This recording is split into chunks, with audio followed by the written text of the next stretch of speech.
Welcome to the Unlock 360 podcast, where education leaders share how they're turning vision into action, one system, one school, and one student at a time, because strong systems give every learner a better shot at success. Welcome back, everyone, to Unlock 360. As usual, I'm your host, Wendy Davoud. Joining us today, we have Principal Eric Holt of Lago Vista Middle School, just outside of the Austin area in Texas. Welcome, Eric. Thank you very much. Appreciate it. So glad to have you on the show. To get us started, will you share with those joining us a little bit about your journey to becoming the principal of Lago Vista Middle School? For sure. It's funny.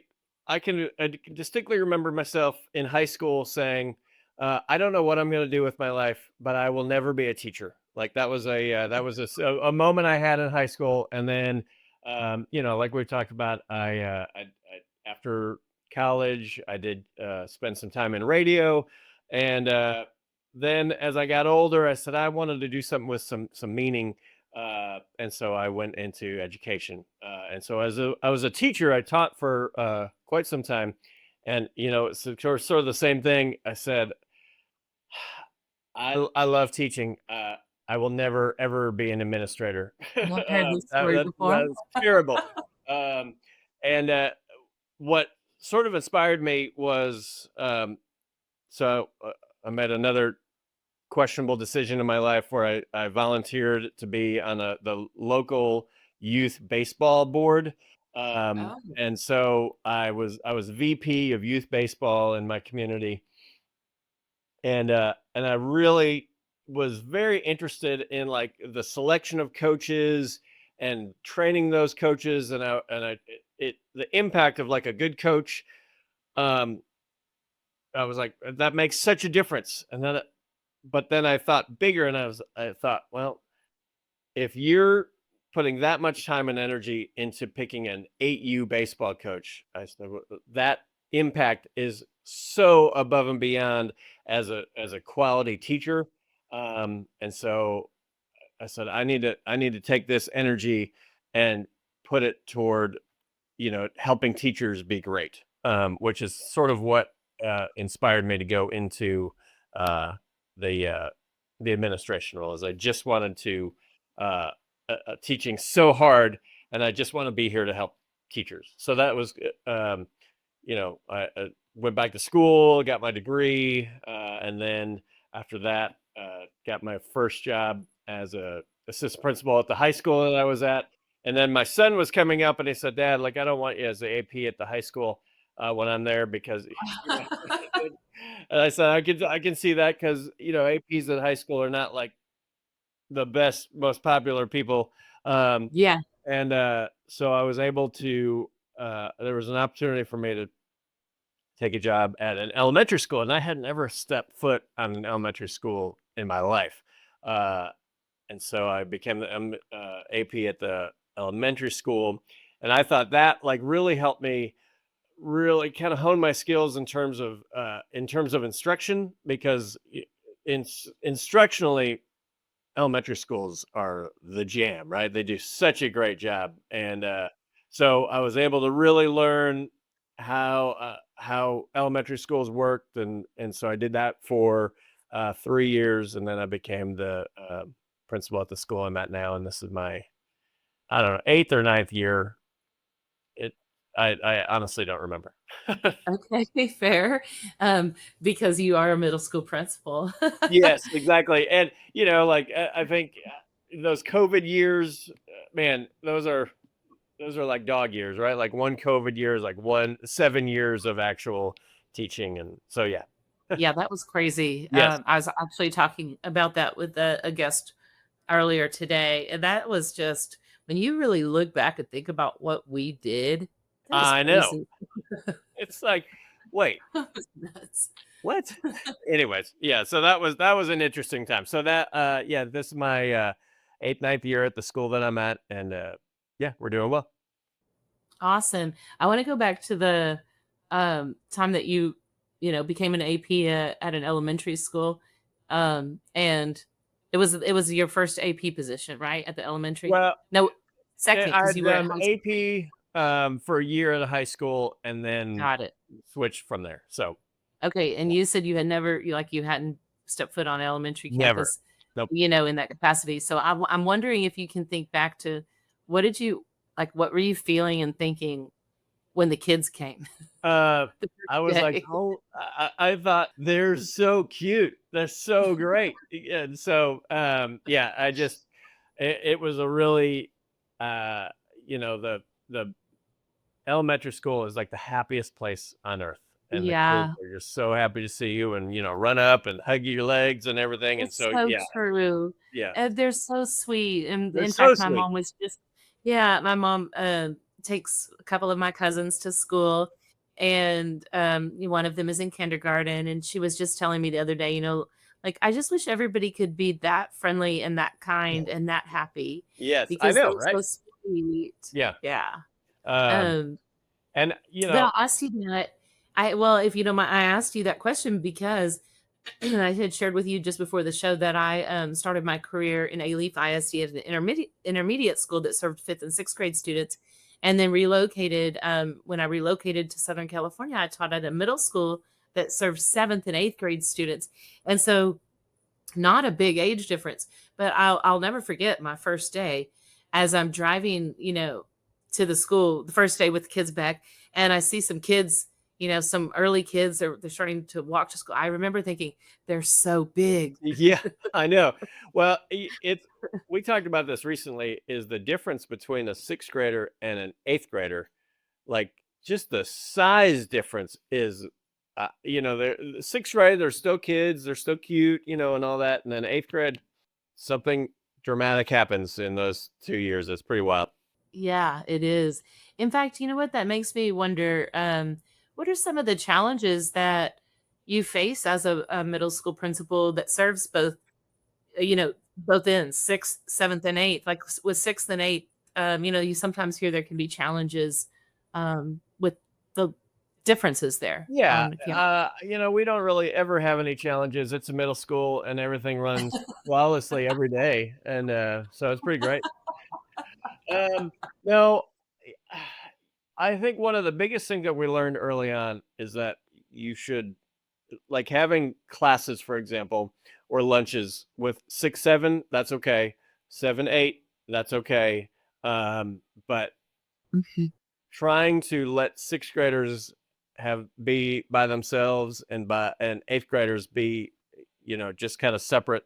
I think that's probably one of the biggest things that we've learned is like you just don't want that. You've got pre-athletics for sixth graders, perfect, no problem. If we want to do some electives, we might open it up to a sixth and seventh grade class, sixth and seventh grade, but never. We would be hard pressed to find a class that would six, seven, eight. They're just, there Mm, needs to be that separation because you address them all, um, just differently. yeah. So, Yeah, I'm curious, one of the pieces in reading about your bio and your background, I stumbled across your passion for the fundamental 5. I'm curious, about that, share with everybody a little bit about that for those that may not be familiar, and also, why you're so passionate about it. Yeah, I mean, the fundamental 5, this goes back to one of my mentors, Heather Stoner. She was the principal at the high school I I was the assistant principal at, and Okay. we just thought, those you always want to just I think teaching sometimes can be too complicated with things, and so if you just break it down to 5 things, right, and just do these 5 things, and you do these 5 things well, we felt like it was an easy way for us as administrators to just um, talk through and say, here are the expectations that we would like to see in your classrooms. Like small group purposeful talk, 100%, frame the lesson. Like those are small things that make a big impact. And so, we actually, um, a lot of our appraisal framework was built off of the fundamental 5 for a Oh, while. That's changed now that we've gone to the state's T-tests. But for Hmm. a long time, that was what we dealt with. And the biggest thing is just like, don't make this overly complicated. Yeah, a way to focus and keep it simple. Yeah, yeah. Which really is huge because that's one of the challenges that districts and schools face across the nation is really how do you stay focused with all the things because there is a lot that you Mhm. have to that you have to do and attend to and juggle things that from compliance to what you want to do to what kids need to all the things and so figuring out how to focus your efforts is important. Yeah, and I think that was okay. So I was a little bit of a we'll just say a pain in the butt teacher. I'll admit that.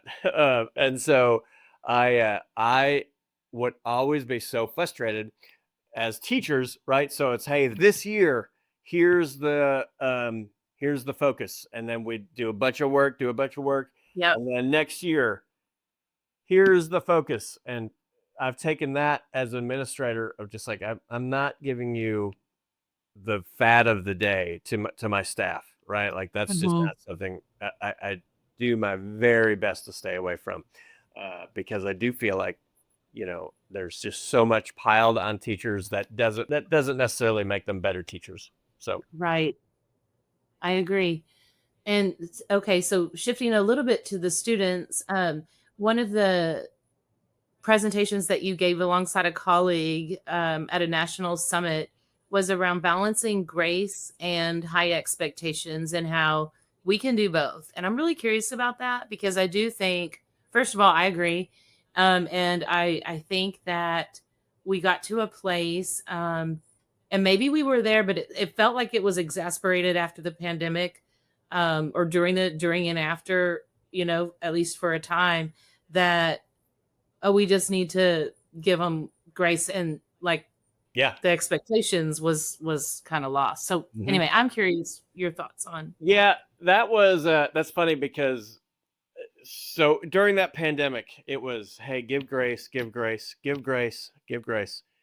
Uh, well, then it was like, whoa, too far. And we felt like um, we felt like the word grace had really become a bad word. It was like, Mhm. okay, stop giving grace and have some high expectations because the definition, and I remember this in our presentation. The definition of giving grace is to do somebody a favor, right? To help somebody. Mhm. Uh, and we felt, especially at that time, like the amount of grace that we were giving was not doing anybody any favors. And so the, we looked at taking the work expectations from like HEB, and we pulled out from their new employee handbook, the expectations, and at that point it was like no phones, and if you do have your phone out, you'll get fired. And it was like, hey, listen, kids have to hear the word no and be okay with it, or hey, this is the expectation, and you do have to follow it. Otherwise, something Mhm. there are consequences because you're just trying to train kids at the middle school level to take habits that they're going to take to the high school level that will make them successful. And then at the high school level, take those same habits that will make them successful at the next level. So, yeah, we felt like uh, grace had led to uh, apathy. And Yeah. yeah, I don't need to, I'll do it later. I'll do it later. And Yeah. like, that's not helping anybody.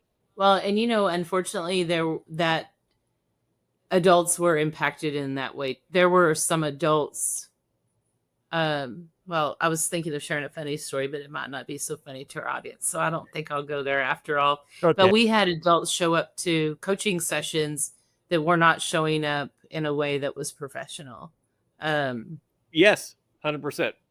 yeah, and so but we allowed that to happen, or why are we allowing this to be the case? It was taken too far. I agree. Yeah, there was a lot of things where you're like, I don't, this isn't good for kids. So Yeah. that was That was, and I understand we were. I mean, we talked about it. We were all just trying our best to get through that. So yeah, so that was the grace and high standards. Like you can do both, and we need to do both. And I think that was. I remember. So that was the spring of 2020 when we shut down.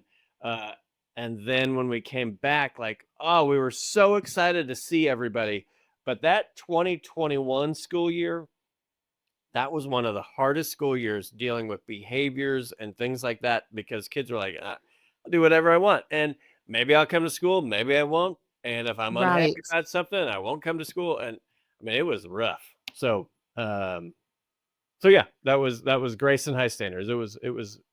I felt like it was important at that time. You're not alone. I've heard that. Oh, yeah. I've heard so many say, yeah, it was hard in March or, in that spring and through the rest of that year, but that next year was even Oh worse. yeah, that was, the middle schoolers loved wearing masks. They were super respectful about it. Their parents all said, "Wear your mask." It was No problem. no problem. Just do what And they're then telling you. It's fine. yeah, and Yeah. the contact tracing and all the Oh, things. I remember the very Remember that? first the first COVID case we got. I was like, oh, it was, yeah. Anyways, good times. Good Well, times. I'm telling you, if you just stop and like next time you're hanging out with a colleague, take 5 minutes and y'all go ahead and list out the things that you did. Like ask yourselves, how did we get through that? I know. I know. It's pretty incredible. Yeah. But I do Well, think tell the us. same thing, still is relevant today. Even though it's better, right? It is good to give grace. We just had the first grade check go through, and so we talked about some seventh graders aren't used to uh, losing eligibility because they didn't do their work, and so you have to balance out that, okay, you want to give grace, but at the same time you do need to teach that lesson of, well, you did do your work, and so this is what happens. And so you know what's the best way to benefit a kid. And unfortunately, uh, sometimes the best way to benefit a kid in the long run is to teach a lesson that hurts in the short run. So Sure. And um I think that what you shared about grounding that particular presentation and your beliefs and practices in the actual definition of the word grace is huge it is. because you're not doing anyone a favor. Like, I think you're right. We've taken it too far in some cases where it's like, oh, we should just give grace because X, Y, and Z. But if that grace isn't helping them, then it's I, not grace. yeah. Yep, I agree. What would you say, kind of zooming out a little bit as a school district this year across the district, what would you say are the big rocks or the number one top three priorities for your district? I think for our district, the TA ratings were, I mean, they were problematic. In Okay. the last 3 years, there have been lawsuits, Yes. and so we actually came back. When it, we were a strong B, had a couple distinctions a couple years ago, and then Uh-huh. this was not a great tack for me to take as an educational leader. But because of all the lawsuits and everything, I didn't really pay attention to the ratings because I didn't know if they were going to matter. We had other things to worry about, right? I don't think you were alone in that. Yeah. Well, and then so now it came out and we were a C district, and I was and so that's a really Okay. hard it's a hard thing to answer, and it's not acceptable for us to be a C district. Like, a word, none of the teachers are okay with that. But so I think one of the things that we've got to figure out is, one, okay, and we've already started doing this, is, okay, let's sit down and let's really understand what these ratings, like how we're being rated, Hmm. because that has gotten so ridiculously complicated, Yeah. that Like, we do need to know. You want to play the game, but we're not teaching to the test. But you also want to know.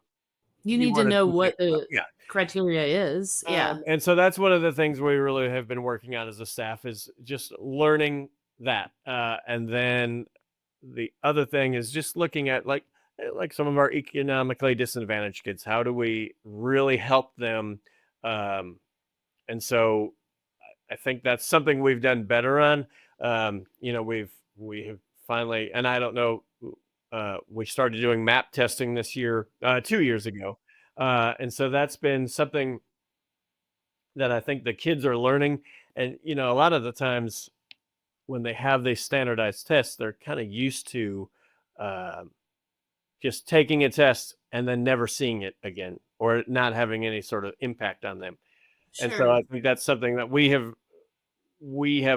really tried to strive for these kids is like, okay, let's set some individual goals. This does matter for you. We want to see where you're at. And so I think the more that we do it and the more that we reference back to it, I think that will help. So uh Yeah. Communicating purpose is huge, mhm, and helping them understand why it matters.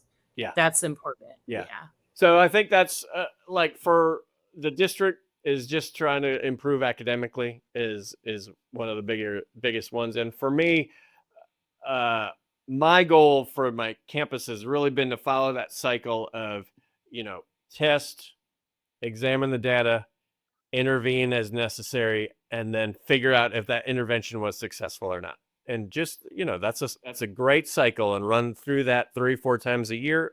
I think that'll be great. I would feel good about that. So let's talk about some of the exciting things. So we both have a love for middle school.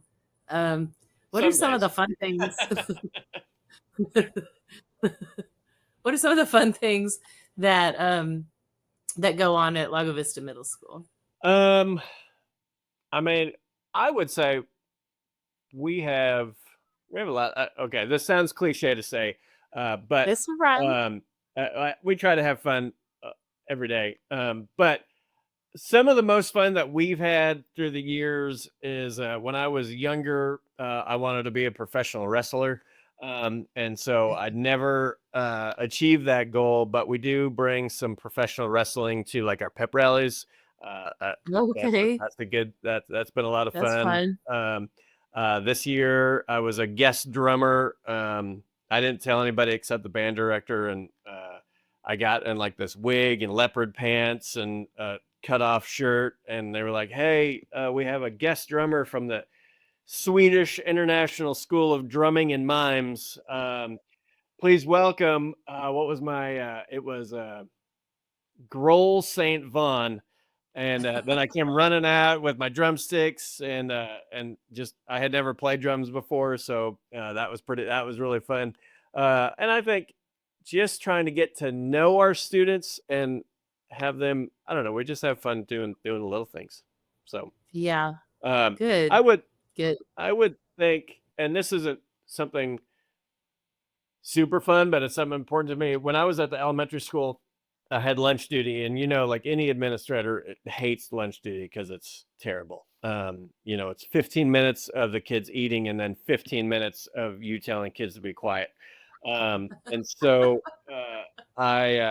when I was at the elementary school, I asked my principal at the time. I said, "Hey, can I take them outside in 15 minutes so they can like get a little early recess?" And she was like, Yeah. "Yeah, sure, great." And so I've taken that on to the middle school. So we will eat for 15 minutes, and then I take them outside, and I have a ball bag and just go let them play. And I was actually talking to a kid today. He had hurt his back, and so he was just sitting with me, and we were watching the kids. And he said, "This is really cool." And I said, "Yeah, it's like incredibly important for kids just to have some unstructured time every day." Play. um, Yeah, play. so, Uh-huh. they'll just go hang out. They'll do a lot of different things, but I think that's really important. Even at this level of sixth through eighth graders, like eighth graders need to run too. So, What's the new dance? Is there a new dance right oh, now? that's a good question. We have a school dance this Ye- Friday, um, and Oh, so you'll find out find if out. And that's uh, I, my another part-time job. I DJ, so I'll DJ the dance for the kids, and so I do have a cool name for my DJing company. It's called Principal Sounds. Oh, so nice. Okay. so anyways, Principal Sounds will be in the house on Friday, so that's pretty fun. That is fun. I love it. Yeah. Well, you'll have to let me know if there's a new dance out. It's been a Okay. while since I paid much attention.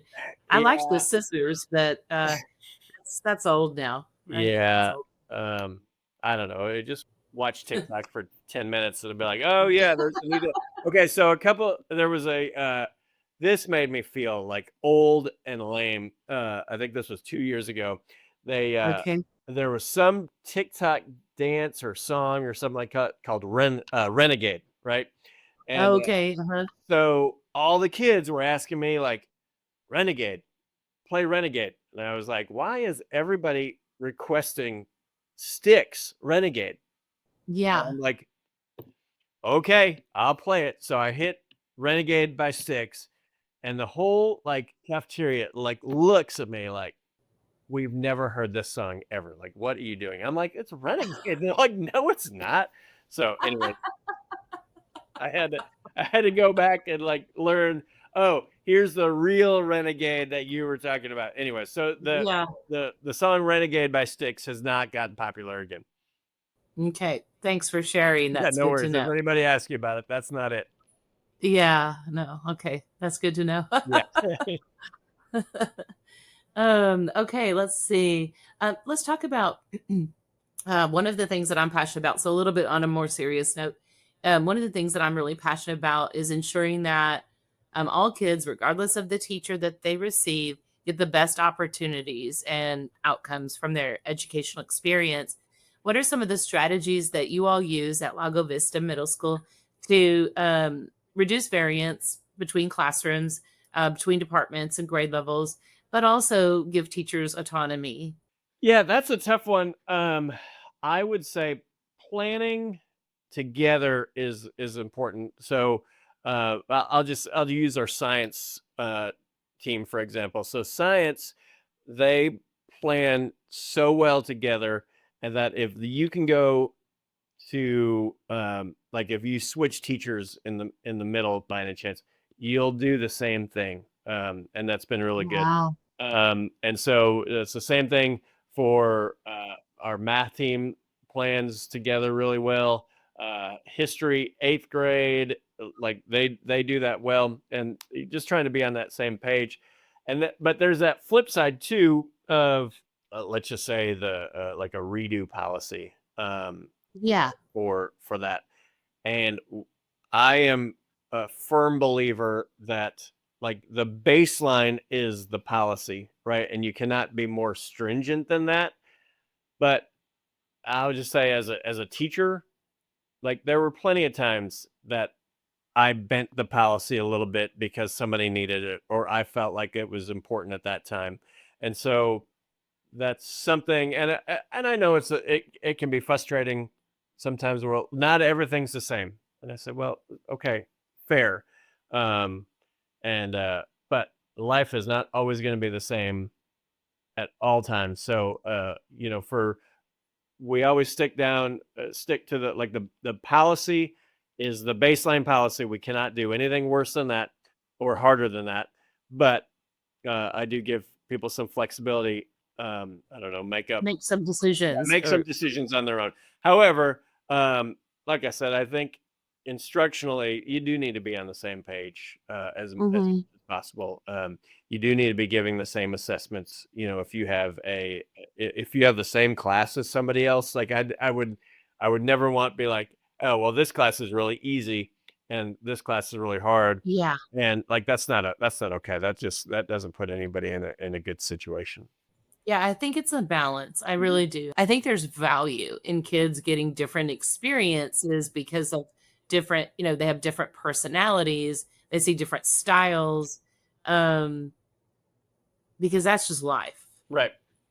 Well, and you will. Also, I think they deserve, because they're in our care, equitable opportunities and So I think there's a balance, and I agree with you that to some extent you need to be on the same page, or you're not going to have any balance there, and it will be just luck of the draw which teacher you get, whether it's really rigorous and complex or Right. challenging or structured or not, or this or high expectations or not, all the things. So, Hmm. Um, and it's we talked to our staff about, like, what I would like is that every student on our campus has a teacher that they can go to if needed, right? mhm, And you're not, I mean, you're not going to connect with every single student, and that's fine. right. But I want every student to have one that they're like, okay, that's my guy. If I need something, that's where I'm going. And so Mhm. I think that's our goal as a staff, is just make sure, um, as much as possible, we don't let anybody slip through the cracks. That's great. Yeah, I love that. So, how many years have you been at Lago Vista Middle School? Oh, well, the district is over 20, but here at the middle school, like I said, I think this is 8, 9, something like that. Oh, that's right. You Yeah, did share that. yeah. Okay, so you've So settled right in. yeah, I originally took this job out in Lago Vista. I wanted to teach in Round Rock. That was where I was living at the time, and so I came out to Lago in the middle of the semester, and I was like, okay, I'm just doing this for a semester, and that's it. And so then I was a speech and debate coach, and this is kind of cool. Do it for one more year. One more year. I'll do it for another year. And then that just kind of grew and grew. And like, my speech and debate team was, uh, like, we had a blast. We won a couple of state championships in debate. We had I don't have any factual evidence of this, but I'm pretty sure we were the only speech, debate, and triathlon team in the state of Texas. Because Nice. I would I would make my speech and debate kids, like, we do the year, and at the end of the year we would do a triathlon together. And to see a bunch of my debate kids out there with me doing a triathlon is pretty funny. Anyways, it was a lot of fun. So yeah, did that answer? I've been to Lago for a while. Yeah, you weren't planning necessarily to stick around, but you No, you loved it. and now I've got some of my former students on my staff. I've got I love I have former students as parents, and they're like, "Hey, Mr. Old," I'm like, "Hey, I knew you in high school. Now I got your kids." So yeah, it is a really really cool experience to just have that level of familiarity and trust most of the time, Yeah, right? But I that is also something we talk about as well, is just trust with kids. All right, so parents are giving you their kids, and man, that is a trust that that is a sacred trust that you cannot break. And yeah. so that's something we talk about as a staff as well, is like, okay, if the parents trust you, um, then you're going to be okay. But if they don't trust you yet, like, that's what you have to build first before doing anything else. So, and that goes for Mhm. parents and children too. It sure does. Well, and even relationships between Yes. colleagues. Yes. Oh, Yeah, yes, that is true as well. that too. Yeah. Well, thank you so much for being on our show today, Eric. It's been a pleasure having you and hearing about the fun things, the silly things, the serious things, and all the good things about Lago Vista Middle School. Well, I appreciate it. Thank you for listening to the Unlock 360 podcast. Follow us on LinkedIn and YouTube, and visit leadteachlearn360.com to learn more about us, because every school deserves systems that work and leaders who can make them thrive.